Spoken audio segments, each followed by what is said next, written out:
Pav bhaji, green ભાજી તો બધે ખવાય અને એ પણ સાંજે. પણ સાઉથ ગુજરાતના વલસાડમાં સવારમાં ખવાય ગરમા-ગરમ બટેકા ભાજી. એક ખાસ ટમેટાની ચટણી સાથે પીરસાતી, ડુંગળી લસણના ઉપયોગ વગર અને વઘારવાના એકદમ અલગ સ્ટેપથી આ બટેકા ભાજી છે ને, તે આ વિડીયો જો અને વરસતા વરસાદમાં બનાવી અને ચાખી લેશો ને, એટલે સ્વાદ તો મોંમાં યાદ રહી જ જવાનો.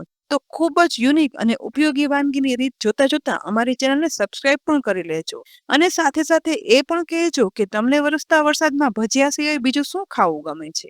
4 વ્યક્તિ ખાઈ શકે ને તેટલી બટેકા ભાજી બનાવવા માટે ગેસની મીડિયમ ફ્લેમ પર કુકરમાં તળિયે પાણી અને ઉપર સ્ટેન્ડ ગોઠવી દીધું છે. જેમાં 2 મીડિયમથી મોટી સાઈઝના બટેકા લઈ તેના ટુકડા કરી આ રીતે સ્ટેન્ડમાં ગોઠવી દઈશ. જેથી તે ફક્ત સ્ટીમરમાં જ બટેકા બફાશે ને તો તેની મીઠાશ છે ને તે એવી સરસ જળવાઈ રહેશે. ઉપરથી અડધી ટીસ્પૂન મીઠું ઉમેરી હવે કુકરનું ઢાંકણ ઢાંકી દેવાનું છે. અને એ પછી ગેસની મીડિયમ ફ્લેમ પર 4 સીટી કરી લેવાની, જેથી બટેકા મેશ થઈ જાય ને તેવા બફાઈ જશે.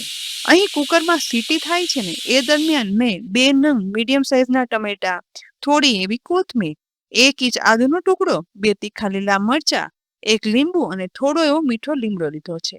તો પહેલા લીલા મરચાના ચપ્પુ વડે આવા નાના ટુકડામાં કટ કરી લેવાના છે. આ બટેકા ભાજીમાં આદુ મરચાની પેસ્ટ કરવાના બદલે આ રીતે ટુકડા કરીને જ ઉમેરવાના. એ પછી આદુના ટુકડાની છાલ ઉખાડી ખમણી લેવાનું છે, જેથી બટાકા ભાજીમાં તેના ટુકડા છે ને તે મોંમાં ના આવે. સાથે પાણીથી સાફ કરેલી કોથમીર છે ને તે એકદમ ઝીણી સમારી લેવાની. ટમેટાને પણ મીડિયમથી નાની સાઈઝના ટુકડામાં કટ કરી લેવાના છે. નોર્મલ પાઉંભાજી હોય ને તેમાં લસણ ડુંગળી વગર તો તે બનતી જ નથી, પરંતુ વલસાડની આ બટાકા ભાજી છે ને તેની એક ખાસિયત કે તે ડુંગળી લસણ વગર ફક્ત ટમેટાના વઘારથી જ બનાવાય છે અને ટમેટાની ચટણી સાથે પીરસાય છે. અહીં બંને ટમેટાના ટુકડા પણ થઈ ગયા છે. એ દરમિયાન કુકર ઠંડુ થઈ ગયું તો તેનું ઢાંકણ ખોલી બટેટાના ટુકડા છે ને જે બફાઈ ગયા છે તેને કુકરમાંથી કાઢી લઈ. બધા બટેકાના ટુકડાને હવે ડીશમાં લીધા પછી તેની છાલ પણ અલગ કરી લેવાની છે.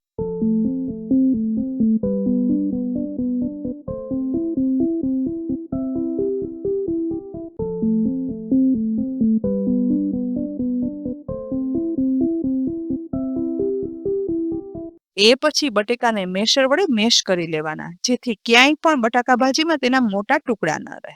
બટેકા ભાજી વઘારવા માટે એકદમ અલગ અને યુનિક સ્ટેપ છે. તો તેના માટે ગેસની લો ફ્લેમ પર જાડા તળિયાવાળી કઢાઈ છે ને તે ગરમ કરવા રાખી દીધી. તેમાં એકદમ વધારે પ્રમાણમાં તેલ ગરમ કરવાનું છે. અને આમ પણ પાવભાજી કે બીજી કોઈ પણ ભાજી બનાવીએ ને તો તેલનું પ્રમાણ તો આપણે વધારે જ રાખતા હોય છે. તેલ ગરમ થઈ જાય ને એટલે તેમાં બીજું કાંઈ જ ના ઉમેરતા ડાયરેક્ટ ટમેટાના ટુકડા છે ને તે ઉમેરી દેવાના.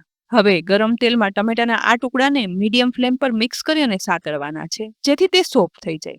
સાથે આ સમયે મીઠા લીમડાના પાન પણ ઉમેરવાના અને આદુની પેસ્ટ અને મરચાના ટુકડા પણ ઉમેરી અને મિક્સ કરી સાતળવાના છે, જેથી આદુ મરચા લીમડાનો ગ્રીન કલર છે ને તે આ બટેકા ભાજીમાં એમનેમ સરસ જળવાઈ રહેશે.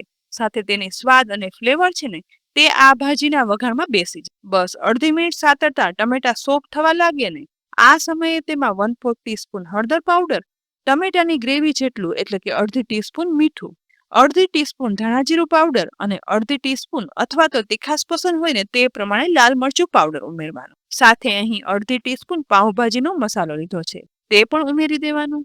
હવે ટમેટાના વઘારમાં મિક્સ કરતા જઈ અને બધો મસાલો સાતળવાનો છે, જેથી આ મસાલો સતરાય તેની ફ્લેવર ઉભરી અને બહાર આવે. મિક્સ કરતા જઈને સાથે સમારેલી કોથમીર પણ ઉમેરી દઈશું. અડધી મિનિટમાં જ બધા મસાલા સતરાઈ જાય ને અને લાલ ચટક વઘારમાં તેલ ફૂટી અને બહાર આવી જશે. બસ ટમેટા સોફ્ટ થઈને આ તેલથી રસબસતો જે લાલ વઘાર થયો ને તેમાંથી એક મોટા ચમચા જેટલો વઘાર જે સોફ્ટ ટમેટા સાથે છે તે એક વાટકીમાં અલગ કાઢી લેવાનો, જેને કહેવાય છે બટેકા ભાજી સાથે પીરસાતી ટમેટાની ચટણી. છે ને બિલકુલ અલગ. બસ હવે થોડી જોઈએ એ પ્રમાણે ચટણી અલગ કાઢી લીધા પછી બાકીના વઘારમાં મેશ કરી અને રાખેલા બટેટા છે ને તે ઉમેરી દેવાના. બધું મિક્સ કરવાનું, જેથી ટમેટાનો વઘાર છે ને તેમાં બટેટા છે ને તે બરાબર મિક્સ થઈ જાય અને લાલ ચટક બટેકા ભાજી બની અને તૈયાર થાય. મસાલા બરાબર મિક્સ થાય અને તેલ ફૂટી ઉપર આવી જાય ને એટલે આ સમયે અડધો કપ પાણી લઈ આ બટેકા ભાજીમાં ઉમેરી દેવાનું, જેથી આ મિશ્રણ છે ને થોડું પલ્પી થઈ જાય. સાથે વધારે પ્રમાણમાં સમારેલી કોથમીર પણ ઉપરથી ઉમેરશું.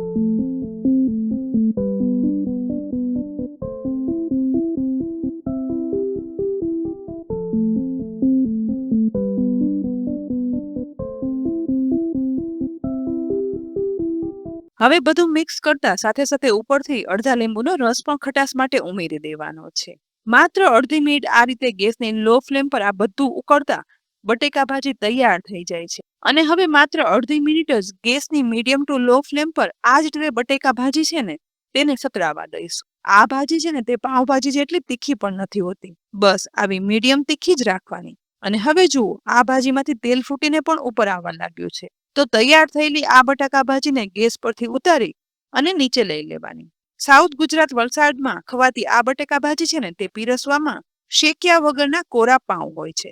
સાથે જ ડુંગળી બટેટાનો સલાડ, ટમેટાની લાલ ચટણી. બસ ગરમા ગરમ વલસાડની પ્રખ્યાત બટાકા ભાજી છે ને તે સવારના નાસ્તામાં પીરસો કે પછી અત્યારે વરસતા વરસાદમાં ઘરમાં બધાને બનાવી અને ખવડાવો ને એટલે સ્વાદ એટલો સરસ અને યુનિક છે ને કે બધાને આ સ્વાદ હંમેશા માટે યાદ રહી જશે. એકદમ સિમ્પલ છતાં વઘારવાના યુનિક સ્ટેપ. બસ આ રીતે આ ચોમાસાની સિઝનમાં બટેકા ભાજી જરૂરથી બનાવજો અને રેસીપી ઉપયોગી છે તેથી આ વિડીયોને લાઈક કરી અને શેર પણ કરી દેજો. સાથે જ અમારા ફેસબુક પેજને પણ ફોલો કરી દેજો જેથી આ દરેક રેસીપી તમે ફેસબુક પર પણ જોઈ શકો. આવતીકાલે ફરી મળશું એક નવી રેસીપી સાથે. ત્યાં સુધી આવજો.